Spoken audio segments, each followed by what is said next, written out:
এবার যাব স্নান করতে। তো চুল ফুল এরমভাবে গুটিয়ে নিয়েছি, আমি এরমভাবে স্নান করতে চাই। চলো স্নান টান করে রেডি হয়ে গেছি, অনেকটা দেরি হয়ে গেছে, 11:30 বাজে। 12টার মধ্যে বেরোতে হবে, তাড়াতাড়ি করে রেডি হয়ে নিয়ে পড়াতে যাওয়ার জন্য আবার কী রেডি হতে লাগে। জাস্ট একটুখানি কিছু না ভাবলেই নয়, যা বাইরে রোদ, বাপরে বাপ। পাখাটা বন্ধ করি, কিছু শোনা যাবে না।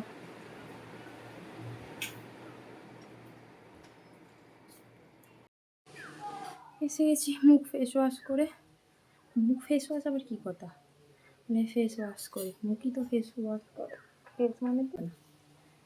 চলো চটপট রেডি হতে হবে। এটা গুড ভাইবসের টোনার। সকালবেলা এরমভাবে শুকিয়ে নিতে হবে তাড়াতাড়ি করে, টাইম নেই, একদম টাইম নেই গো।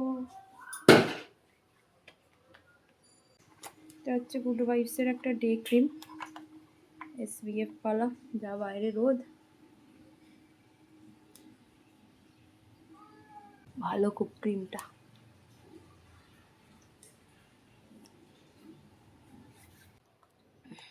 এটাও ভালো, খুব গ্লো করে স্কিনটা মাখার পরে, একদম অয়েলি ফিল হয় না।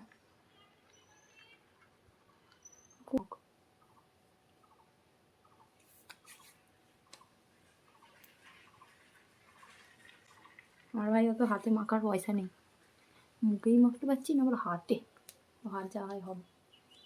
হাতে গ্লাভস পরে নেবো, সানস্ক্রিন এত দামি, হাতে মাখার মতো নেই ভাই, গরিব মানুষ। মুখের গ্লোটা দেখো।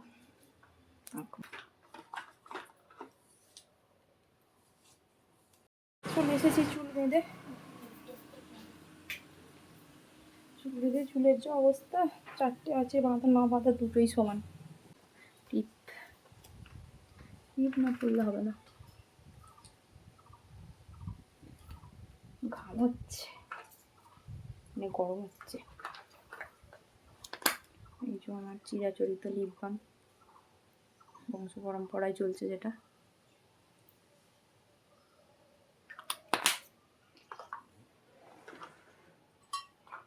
হালকা একটু লিপস্টিক,